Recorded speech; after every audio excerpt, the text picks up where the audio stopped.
renderforest.com.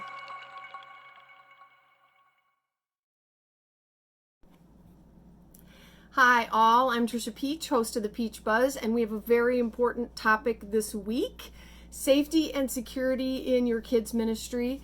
Even if you are not over the kids ministry, if you're a senior pastor, if you're administrator, this should be 100% top of your priority list. The majority of lawsuits against churches have to do with something involving people's kids. You want a blow up of emotions, just involve people's kids. Safety should be one of your top priorities, not the top priority, because they can't hear about Jesus if they're not safe. I wrote a blog on this last week for my blog Peach Tea, and we talked about safety and security. When I consult for a church and I walk through a church, these are some of the things I look for. These are some of the things that are concerning me. And 9 times out of 10, that church will say, oh, I never thought of that. I want to make clear here something. It's called familiarity blindness, but I'm sure there's a technical term that somebody knows for this. Your brain is geared to look at new information. So something that is old information, it puts on autopilot, for better or for worse. That's why when you drive to work over and over and over every single day, have you ever gotten there one day and went, I don't remember a lot of the drive? Hopefully it's not just me, but a lot of that is your brain's on autopilot for that, and you were thinking about what you had to do when you got to work. You were thinking about this needs to be done, that needs to be done. Yes, and we need to pay attention to our driving. My point is, they say after 6 months at any place, you're not seeing the hazards anymore. You're not seeing it anymore because you are no longer new. And so the first thing I tell these churches when I do a consult with them is you need to have a fresh set of eyes. Whether that's me, whether that's someone else that comes in, you aren't going to see it anymore. You need to have someone else walk through there that has not been to your church before. You need to have someone that hasn't been there 6 months. That's why you might have an intern come for the summer and go, wow, has that always been there? That's really dangerous. And people go, oh, I didn't know that. That is that familiarity blindness. You're missing it because you are so familiar with it. And every kids leader swears up and down, oh, not me. Oh, not me, not me. Oh, not me. Yes, you. You need to have a fresh set of eyes go through there. So when I'm doing a consult, what am I looking for? What kinds of things really stand out to me? Well, I have a checklist that I include in my book, Your Children's Ministry from Scratch. But I'm going to go through some of these things, and I want you to just think about it. And of course, this would never happen at your church ever, I'm sure, but these are things I really want you to think about. Show this to your lead pastor if you need to. Show this to your volunteers if you need to. Safety has to be number one. Okay, so number one, are all your fire exits clear? No, don't just tell me yes, go look. You need to go look, and I mean completely clear. The reason I say this, at my Bible college, when I was there many years ago, somebody called in, or the fire department came, and the school would have sworn every one of the fire exits was clear, and they were not.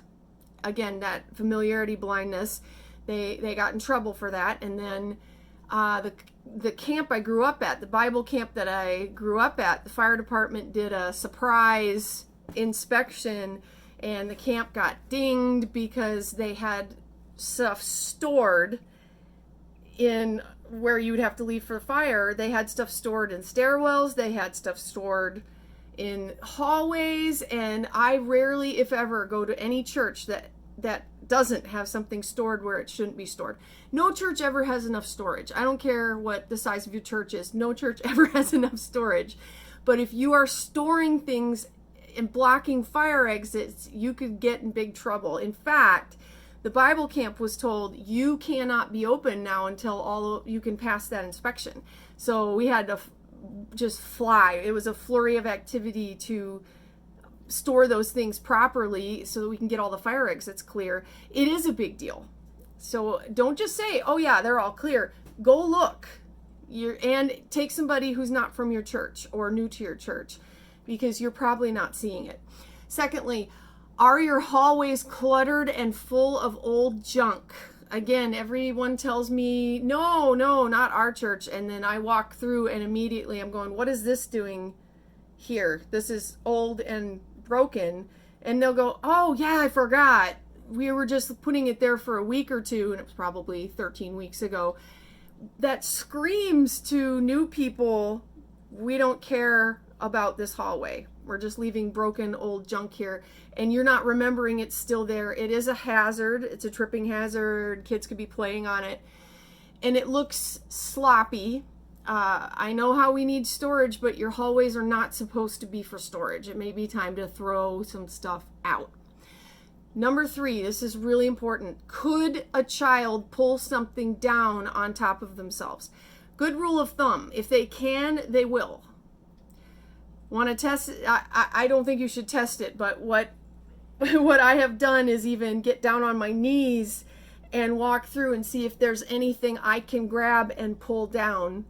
That is not fair to leave that to your volunteers and say, don't let kids pull things down on themselves.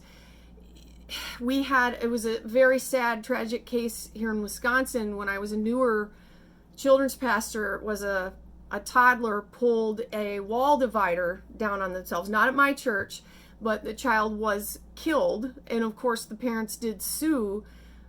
I just thought, I don't know how I could live with that. It would just be devastating and tragic. What I did a lot of times were my own children at that point were very small, and if they could reach it, then other children could reach it. Everything needs to be bolted to the wall. Your TV screens, bookcases, anything heavy that could harm a child, don't take a chance. Bolt it to the wall. If you don't know how, find someone from your church who knows how. Bolt it to the wall. Many of us would never take that risk with our own children, and we shouldn't be taking that risk with kids from the church. And I think the excuse I hear the most is, well, our volunteers will watch for that. Your volunteers are there to teach Jesus on Sunday. They should not have to be worried about, is that TV screen going to come down off of there on this child? Don't do that.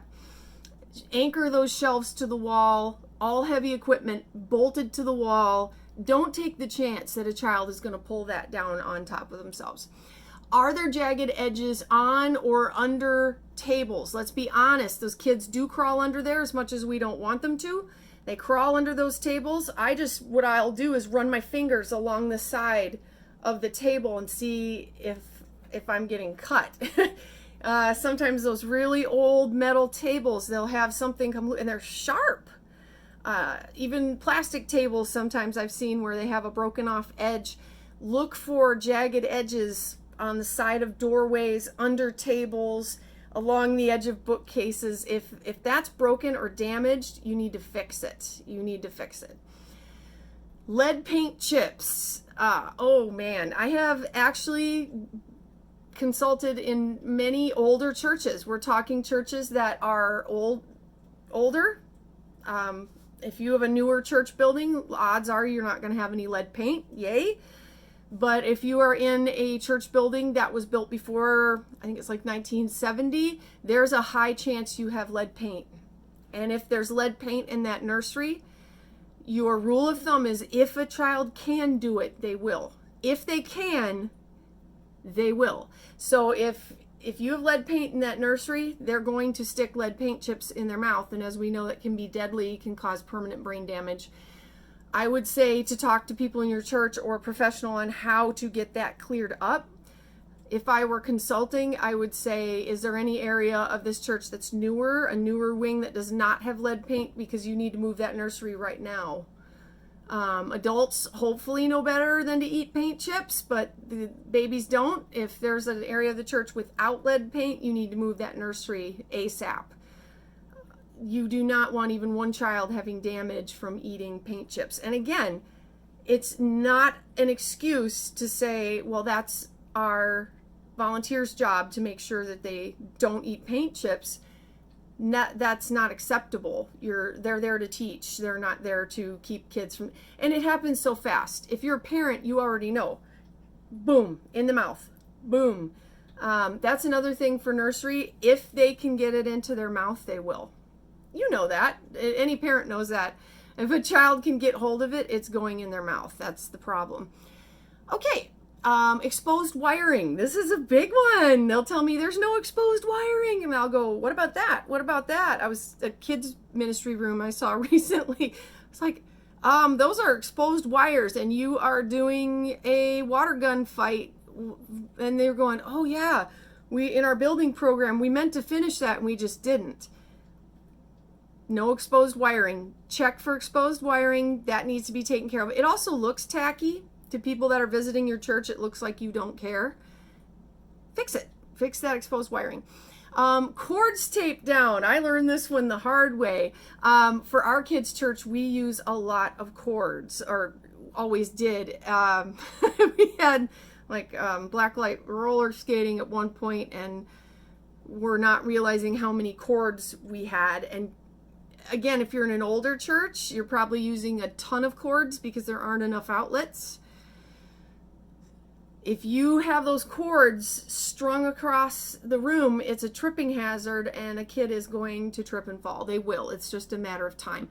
Tape them down. We taped ours down with duct tape. Tape them down. And if at all possible, don't have them on the floor. You know, put them along the wall, put them along the ceiling, whatever you have to do. But don't put them where a child can trip on them. Okay. Are there toys in the nursery that are broken, choking hazards, or fragile? Oh my goodness. This is one I see anywhere I travel. Any nursery, I go in there, it is literally filled with broken toys. They'll have ones that are so dangerous because they've been in there for 20 years. Toys are not that expensive, and if you put out the call, hey, we need some newer toys in our nursery, you may get some donated. My rule that I tell churches when I travel, if it's broken, throw it out. If it's broken and has jagged edges, throw it out. I know that sounds sacrilegious to some people. Oh, you're wasting money. It's not worth the danger to the kids. If it's broken, toss it. Get rid of it. You can get a different one. And now in the age of COVID, if you can't disinfect it, see, we don't have stuffed animals at all in there because you can't really disinfect those. We have toys that can be disinfected, and we have them disinfected regularly. Do you have your toys disinfected regularly? Is that something that you do, or is it a once in a while? I would put it on a schedule, and you can get people that would never want to teach a classroom full of kids, but they will disinfect toys for you. At least that's what we have found. Oh, big one here. Do children have access to chemicals, paints, cleaning supplies, insecticides, or other toxic supplies? Oh my goodness. This is one I have definitely seen a lot. And again, they'll say, no, no, no. And I'll crawl around on my hands and knees. Yes, I will. And find spider poison on the nursery floor. I will find ant poison. One kids' church room for preschoolers, I found paint thinner and paints just left out.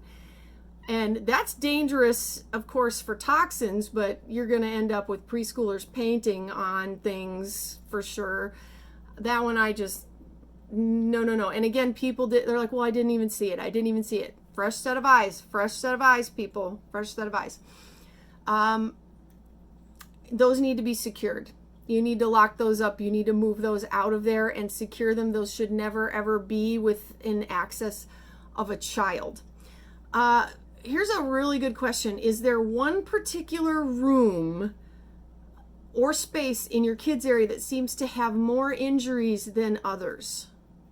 You need to ask yourself why. What class is it that has a lot more injuries than the others?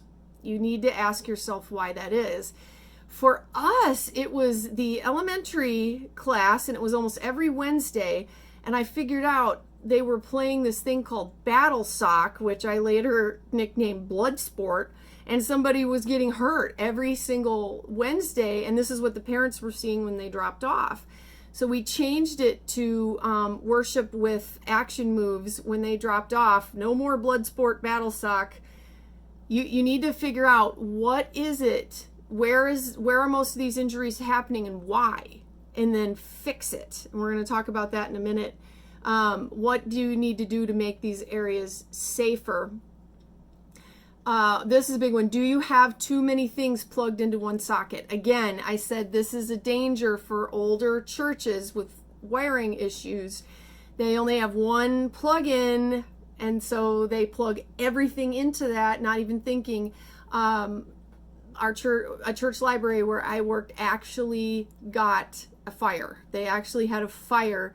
Thank God it was when people were there. It was during the day, but we'd kind of been smelling smoke, wondering where it was coming from. That's what it was. It was a library area that had everything plugged into one socket, and thank God it was during the day. We were able to put it out. If you are plugging too many things into one socket, that is a danger. Okay. All right. So why was I'm saying fix it, fix it, fix it. Here's why. You should say this with me. I almost said culpable deniability. No. What I want you to think about is due diligence. Say due diligence. So let's say a child gets hurt, and I wish I could say it will never happen. It's actually not a question of if, it's when. Kids get hurt. They run, they fall. It happens. What a court is going to want to know is one thing. Did you do what you could do to prevent it? The court is not going to be saying, do the impossible. It's going to say, did you do what you could do to keep this from happening? That's called due diligence. It will look very, very bad for you and for your church if you knew about it and you didn't do anything. That's the thing that will bite you badly. If you walk past that broken piece of equipment in the hallway every day for 9 months and then somebody got hurt on it, that would be negligence on the part of the church. That would come back to bite you. So due diligence means you tried to keep them safe. Nobody's perfect, but you tried, you did what you could. If you were smelling smoke in the kids area every week and then suddenly a fire broke out and somebody got hurt, they'd say, what's wrong with you? Why didn't you get that fixed? Why didn't you look? It's even worse if they find out you knew about it. You knew and you didn't do anything. That's even worse. Due diligence, okay? So you have to go through and do what you can. I know a lot of kids leaders say this is so scary, this is so scary. You got to remember, you're not being asked to do the impossible. They're wanting to see, did you do the bare minimum to protect children that were on your property? Okay. Some things that I recommend: incident report forms. Now, those that know me know that I used to be a security officer for several years. That's how I paid my way through college. We learned early on in security work, if it is not in writing, it didn't happen. So if you say later, if a child got hurt and you go, oh, I suddenly remembered that I had this conversation, none of that is going to matter. That's all hearsay. And you suddenly remembered that after the fact. If it's not in writing, it doesn't count. So what I do is I have an incident report form, and if there's something serious that happened, we fill it out immediately before they leave the church that day. And then it's in writing what actually happened. It's in writing. Might even have a witness or two sign it. And I've never had to use them later. But if I did, we would have it. We would have it. And if you don't write it down, it's as if it didn't happen, and then it is just whoever's word against yours. I really recommend incident reports. I have sample incident report forms that you can use and change as you like in the back of my book, Your Children's Ministry from Scratch. Hopefully you will never, ever need to bring it out, but if you do, cover your butt. CYB, cover your butt We did that in security, and churches need to do a better job of, if there's an injury, incident report form. Okay, if something's reported to you, incident report form. Okay, you are a mandatory reporter, so if it is you've become aware of child abuse, you are mandatory. You must report that to the state authorities immediately. Immediately, not another day. Right then, bam. Most of you know that. Med kits. I recommend having a med kit in every single room, every single classroom. However, by law, at least in Wisconsin here, you cannot have any medications in there, and you cannot use antibacterial creams because some kids are terribly allergic to that. We had to go through and take those out. No medications, no creams. We had to take those out of every one of them. We have a radio in every classroom, so each leader can get hold of me, can get hold of pastor, can get hold of anybody at any time. That's extremely important. Flashlights. Oh, and you don't even know you need those until you have a power outage and you have a whole classroom full of screaming 3-year-olds. It's a really good idea to have flashlights in every room and check them. We have LED ones that don't need battery changes. That's kind of nice. They almost never run out, which I love. Class roster. We do have our teachers write who's in their class for the day, because if we had a fire alarm, if we had to evacuate, we need to know if there's still a child in the building. It's really important. It does not take the teachers that long. They write down who's there that day. If we have to evacuate, we can come back in. Most of you somewhere have a policies and procedures manual that's like this big and nobody reads it. You may not know where it is, and it's covered in dust somewhere in the back of someone's closet. Nobody's going to read that, and in an emergency they're not going to look at that. So I recommend a condensed 2 to 3 page policy and procedure. Yes, you can do it in 2 to 3 pages. I don't know if I put a sample of that in my book. I have a sample if you want to see what we did. All of these need to be posted in a conspicuous place on the wall of every classroom. Why? Because I will tell you from experience, if a fire alarm goes off, or let's say that child falls, we had a 3-year-old fall and knock a tooth out, your leaders are going to do exactly what they were trained to do. And if they were trained to do nothing, then that's what they're going to do. They're going to do nothing. And in that moment, they can't thumb through 300 pages of policies and procedures. So we have it right by the phone. If this happens, do this. If this happens, do this. If this happens, do this. And they know to call immediately, and we follow the procedure that is listed. Simple, cut and dried, to the point. That's very important. So I would say one of the first things you need to do after doing a safety check of your facility is to update your policy and procedure page. A lot of them haven't been updated in 20, 30 years anyway. No one's going to read 300 pages. Honey, scrap it, and whoosh, 2 to 3 pages max. Even better is if you have it on one and it's just stuck right on that wall next to the radio or the phone. Okay? Fire alarm and fire extinguisher. All your leaders need to know where these are and how to use them. Okay?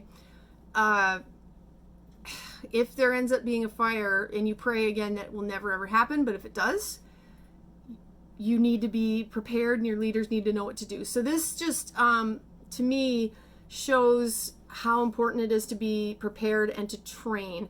So one of the most important trainings you can do is safety and security. One last thing I wish I didn't have to say.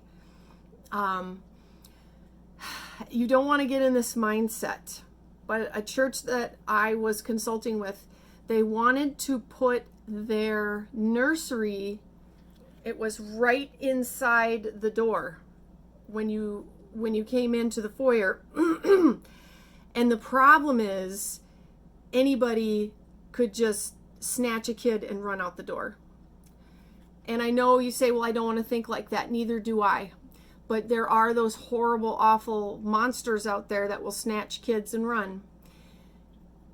We have to be diligent. We have to do due diligence. So I do not recommend having a nursery anywhere near an exit door. I do not recommend having a nursery in a back hallway where nobody can see it. I absolutely do not recommend that. And you have to ask yourself, how easy would it be for someone to walk in here off the street, grab a child, and run out the door? And then your job is to make it as difficult as possible. Make it as difficult as possible for them to get back to that nursery if they're not a parent. Don't have any easy exit doors right there. Have somebody that's going to see them, cameras. They've said, I saw, it was just horrible. It was a pedophile on 2020. And he said, I go to churches because it's the easiest place to get a kid. I just go to all the churches in a neighborhood and I find the one that's the easiest and snatch and grab. I was horrified. I wanted to throw up. You have to know that these people exist and make it as difficult as you can. Again, you're not perfect, but you can do something. You can make sure there's not easy exit doors right by the nursery. You can make sure that they can't just walk in off the street and go right into the nursery. These are things you got to think about. Now, I hope this didn't overwhelm you guys. I hope you didn't panic and go, oh my gosh. If you have any questions, email me at pastortricia@gmail.com, pastortricia@gmail.com, and I will try to answer as best I can.